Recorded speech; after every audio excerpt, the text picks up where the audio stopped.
Hi, this is a recorded lecture for the IB DP topic A3.2, Structural Systems, and we're going to focus on Young's modulus. This is HL content.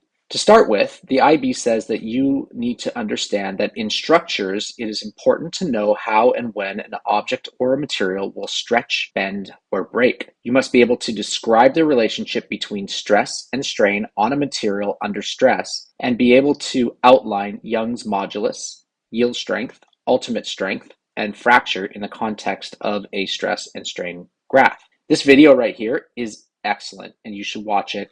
It gives you a good understanding of what we're talking about when we're talking about stress and strain, and it gives you some understanding of things like brittleness or things that are elastic. Young's modulus is a measure of the stiffness of an elastic material defined by stress and strain. It was created by a guy named Thomas Young back in the 1800s sometime, and modulus means measure. So this is Thomas Young's measure of stress and strain and how it affects different materials. Stress is a force on a material divided by the cross section of that material. So stress is on the y-axis. This is a stress and strain graph. It's a visual representation of how a material reacts when a load is on it. And we can see that stress is represented by the Greek letter sigma, and it's the pressure that we put on a material. It's measured in newtons of force per square meter, or a Pascal. That's the definition of a Pascal, newtons of force per square meter. And it's often measured in megapascals, which are 1,000,000 pascals, or gigapascals, which are 1,000,000,000 pascals. Strain is on the x-axis, and the response of a material due to stress is defined as the change in the length divided by the original length. We'll talk more about that in just a second. So like I said, strain is measured by the following. We're looking at delta length divided by original length. So when you look at this graph right here, you can see this is the original length of this material that is being put under stress or tensile force. It's being stretched. So you can see that there's a change in length from here to here. This is longer than the point down here. So we would want to measure this distance, and then you would subtract. You would subtract the extended length from the original length and then divide it by the original length.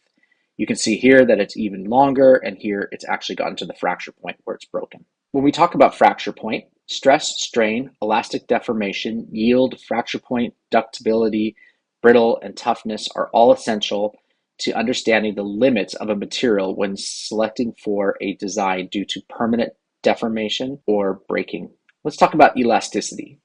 This is the extent to which a material will return to its original shape after being deformed, once the force causing the deformation has been removed. So you can see here, this is where we have the elastic deformation. So this straight line on the graph is the region of elastic deformation. This is where you have applied stress to a material and it has returned to its original shape. So you can think of this like a rubber band. If you stretch a rubber band and let it snap back to its original length, then that would be elastic deformation. It's not changing its shape. We'll talk about this area. This is the area of plastic deformation where it will change its shape. Yield strength is the maximum amount of stress a material can withstand before undergoing plastic deformation. Let's talk about this word plastic. Plastic means that it can be easily changed. We actually use the word plastic for polymers that can change shape. That's why we call plastic plastic, because it's so easy to change its shape. But this is the yield point right here, where it's the maximum amount of stress that a material can withstand before undergoing plastic deformation. So it'll change its shape permanently at this point. Plasticity is the ability of a material to change its shape permanently. And this whole area under the graph right here is the plastic region. So this is where we have plastic deformation. Basically, it's from the yield point all the way over. Ultimate strength is the maximum stress a material can withstand before breaking. So the ultimate strength on this graph is up here, and maximum stress a material can withstand is what we're talking about with ultimate strength. This is 3 different polymers. We'll talk about what polymers are right here. So in this graph, you can see that they're measuring in megapascals, which are millions of pascals. You can see that the slope of this line is quite steep, and this is a brittle polymer. So this might be sort of like acrylic or polystyrene, easily broken. We'll talk about what brittle means. Plastic, so this would be sort of like your typical HDPE, like a plastic bottle cap or a shampoo bottle, that kind of plastic. And this is an elastomer, and we'll talk about what elastomers are. This is more like a rubber band. When you're reading a stress and strain graph like this one here, you want to pay attention to the slope of the line that we see here. The steeper the slope, generally it's going to be a material that is better at resisting stress, but not strain.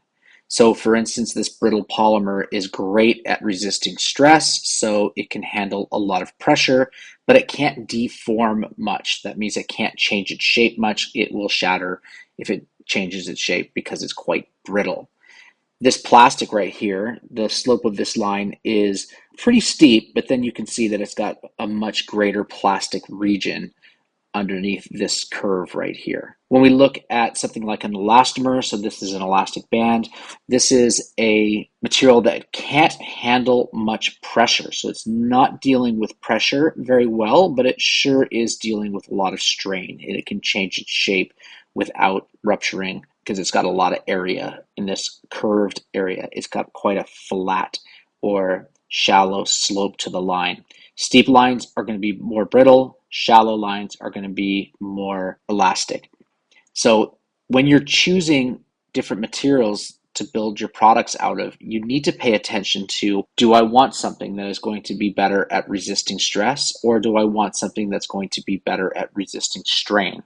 And that's essentially what you're doing when you look at these different graphs. So a polymer is a synthetic material made of chemical compounds commonly referred to as plastics. And so this is just a black bottle cap that has been crushed. You can see that it has undergone plastic deformation. It did not snap back to its original shape, so it is now in the plastic deformation stage. An elastomer is a natural or synthetic polymer having elastic properties. So for instance, rubber, like rubber bands, those are elastomers. Now, brittle means that it breaks into numerous sharp shards. So this is a piece of acrylic, and you can see that it has shattered. This is a polymer, this is plastic, it's acrylic, and it's shattered. It's got cracks all over the place. The opposite of brittle is tough. So this is the ability of a material to resist the propagation of cracks. So for instance, elastic bands are considered to be pretty tough in the sense that they're pretty hard to crack, right? You're not going to crack a rubber band. Often, brittle goes with hard materials and toughness goes with not so hard, maybe softer materials. But that said, you can still deform an elastomer or like an elastic band. So these two rubber bands right here were the exact same shape. You can see that they're roughly perfect. And then I took one and I stretched it almost to its breaking point, and it has undergone plastic deformation. So it's actually now bigger than this other one right here. Ductibility is the ability of a material to be drawn or extruded into an extended shape, such as a wire. This is a property where you can take the material and stretch it out into long extruded shapes. Malleability is a material's ability to be plastically deformed under compressive forces. You can think of this like a blacksmith making a horseshoe or something like that, where they're hitting the metal and they're changing the shape. Compressive force is them hitting the metal with a hammer, and it'll change shape as they do that. It's plastically deformed. Thank you for watching.